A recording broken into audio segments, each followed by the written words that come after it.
This story is a work of fiction. Any resemblance to actual persons, living or dead, or real events is purely coincidental. The content is intended for artistic and emotional expression only. Viewer discretion is advised, as the story may contain themes of grief, loneliness, or emotional loss that could be sensitive to some audiences. My name is Jack.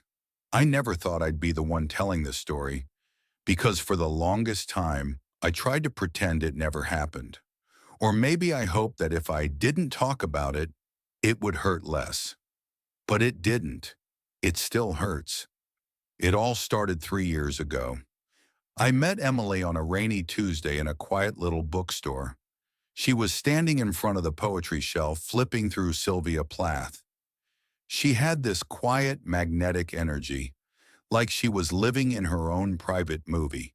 We talked about books, music, her obsession with gray skies, and somehow I ended up giving her my number.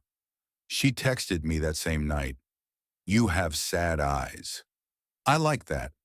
That's all it took. I was hooked. Emily and I were fire and gasoline. Everything was intense, fast, breathless. She could drag me onto a midnight train to another city just to watch the streetlights pass by. She read me Brodsky in the Rain, sang with a broken voice while playing guitar in our kitchen at 3 a.m. She once told me she didn't believe in love, but added, "If anyone could make me change my mind, maybe it's you." I believed her. I believed in us. But there were cracks I chose not to see. She'd disappear for hours with no explanation. Her phone was always face down. She once looked at me with a strange kind of sadness and said, "You love me too much, Jack." That's dangerous. I thought she meant it as a compliment. The beginning of the end came on a Sunday. We had plans to go hiking. I woke up early, made her coffee just the way she liked it, and waited. At 11 a.m., I texted her. By 12:30, I called. At 3 p.m., I was sitting on the kitchen floor with a cold mug in my hand, staring at the door. She didn't show up. No call, no message. When she finally came home late that night, she smelled different. Someone else's cologne. Subtle, but unmistakable. I recognized it. I had once given the same scent to an ex as a gift. I didn't ask, because I was afraid of the answer. 2 weeks later, I got the confirmation I hadn't been looking for, but couldn't ignore. I was doing laundry. She always told me not to touch her jeans, but that day I did. In the pocket, I found a receipt. 2 cocktails, 1 hotel room, dated exactly the day of our missed hike. At first, I convinced myself it wasn't hers, but there was a scribbled note at the bottom in her handwriting. The server's name matched the bar she loved. When I showed it to her, she didn't cry. She didn't even flinch. She sat down quietly on the edge of the bed, looked at me with blank eyes, and said, "I didn't think you'd find out." That's all. Not "I'm sorry." Not even "it didn't mean anything." Just, "I didn't think you'd find out." Music shifts to slow, emotional melody. She left that night. She took her favorite books, the silver ring I gave her for our anniversary, and the photo of herself from the frame on our nightstand. The photo that had stood next to mine for 2 years. She didn't cry. She didn't say goodbye. She just walked out. I didn't eat for 3 days. I just lay on the floor staring at the ceiling, turned off my phone, didn't speak to anyone. When I went outside, I kept hoping I'd see her by accident, just to prove she was still real. Because part of me started to wonder if I made her up. I began writing letters to her that I never planned to send. I kept a notebook and filled it with lines like, "Emily, I remembered today how you sang in the rain. Emily, I still pour you coffee by habit. Emily, it's been 17 days and I still check the door when I hear keys." I even went to the bar from the receipt. I sat there for hours drinking water, hoping maybe she'd walk in again. She never did. It took months to start feeling like a person again. nights filled with silence, poems I'll never show anyone, a constant ache that made everything feel like winter, even in the middle of summer. And the worst part, the question, that voice in your head that whispers at 2 a.m., what did I do wrong? Was I not enough? But here's was what I finally learned. Sometimes people leave, not because you weren't good enough, not because you failed, but because they were already gone long before you noticed. Emily left me long before she walked out that door. Now she only visits in dreams, and in those dreams, I'm always chasing her in the rain. She's always walking just a few steps ahead, never turning around, slowly fading into the gray. She wasn't mine anymore. Maybe. She never really was. Next story. I never thought I would be that girl, the girl who gets cheated on, the girl who ignores all the signs, but here I am, telling this story because I think someone needs to hear it. I met Josh 2 years ago at my best friend Laura's engagement party. He wasn't even supposed to be there. A last-minute plus one for one of the groomsmen. Tall, blue-eyed, charming, a little awkward, in a cute way. We ended up talking for hours that night. He walked me home. We kissed on the corner of 86th and Lexington. It felt like a movie. We started dating right after. I was 27, a registered nurse in a Manhattan hospital. My shifts were brutal, but he always made them feel lighter.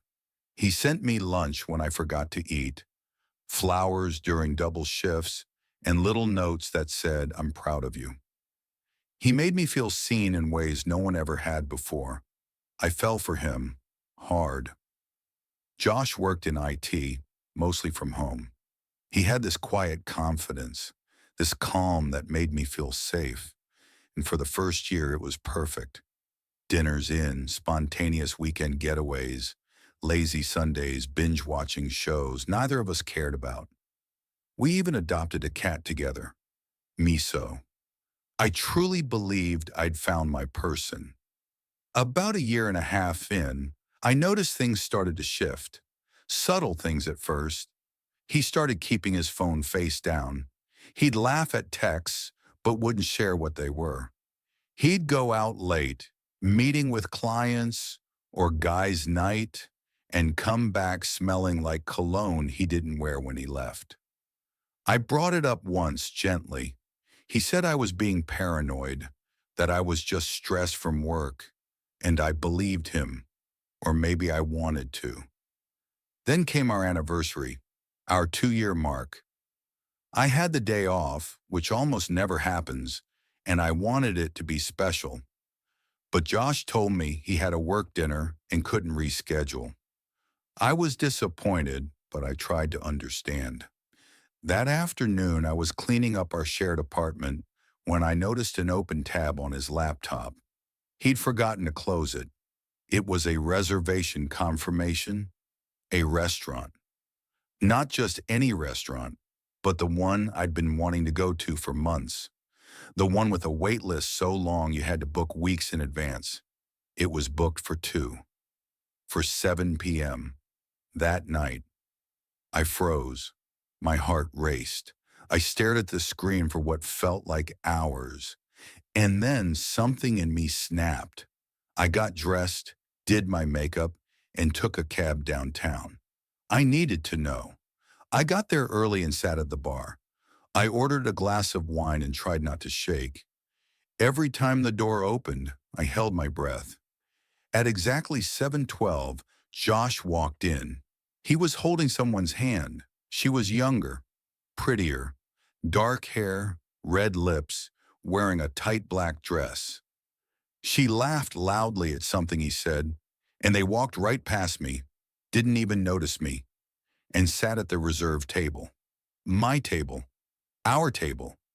I didn't confront him. I didn't cause a scene. I simply took out my phone, snapped a picture, and walked out. I didn't cry, not then, not until I got home, fed the cat, and sat on the couch we used to cuddle on. Then it hit me like a tidal wave. That night, I posted the photo to my Instagram story. No caption, just a heart emoji. Our mutual friends saw it. Some reached out, some stayed quiet. Josh called me the next morning, frantic, said it wasn't what he looked like, that she was a coworker, that I was overreacting. I didn't answer. He showed up at my place that evening. I didn't let him in. I just stood at the door and asked, was she worth it? He said nothing, just stood there like a statue. I closed the door. Weeks went by.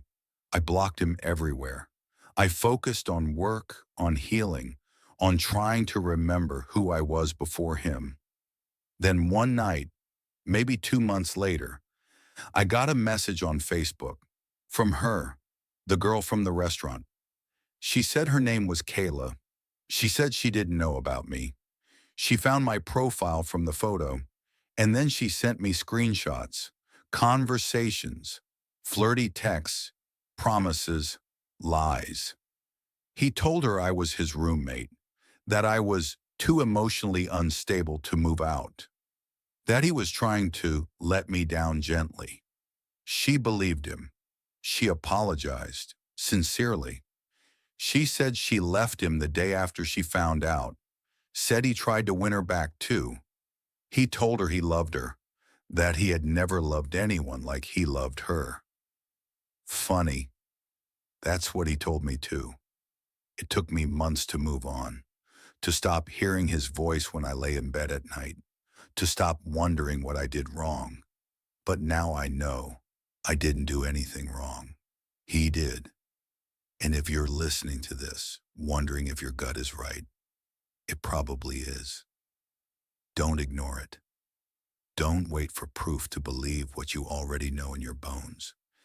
Because the truth, I thought that restaurant was for us, but he came with her, and I'll never forget how that felt.